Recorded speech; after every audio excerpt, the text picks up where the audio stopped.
Welcome to the deep dive. We've got some fascinating material from a listener today detailing a highly aggressive, high-stakes philosophy for job searching. It really is. It treats the entire process not as a polite search, but more like a controlled capture of an opportunity. And at the heart of it, this philosophy sees the interview as the only thing that truly counts. Everything else is just noise. Exactly. We're looking at a system that views the traditional terrain, that classifies job boards, job fairs, all that passive internet searching, as what the source material calls a mirage. A mirage. Why that word? Because those systems, they're set up to screen people out, not to bring the best people in. So the mission for us today is to unpack this job jungle reality. It's a reality where successful people don't wait for openings. They actively create their own entry points.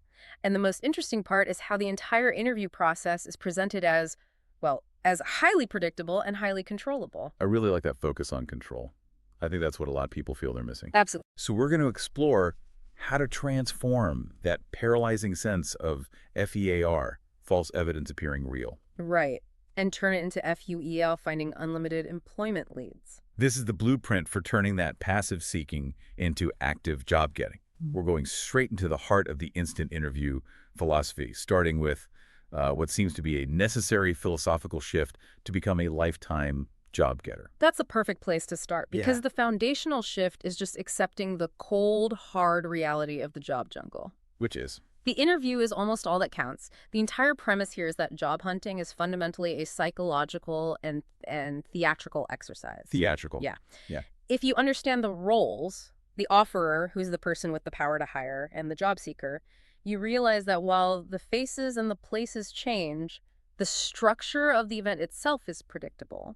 And if it's predictable, then it's controllable. exactly. Over, let's unpack this idea of predictability. Okay. Because we're all conditioned to see a job opening as this tangible thing, right? A published vacancy that needs to be filled. But this source material seems to radically challenge that. Huh. It argues that successful people don't wait for an opening at all. They create it. That's precisely the point. They jump in, often without a fully defined role, and they change what they do as they go along until they become indispensable. I like that metaphor of the job jungle. It suggests that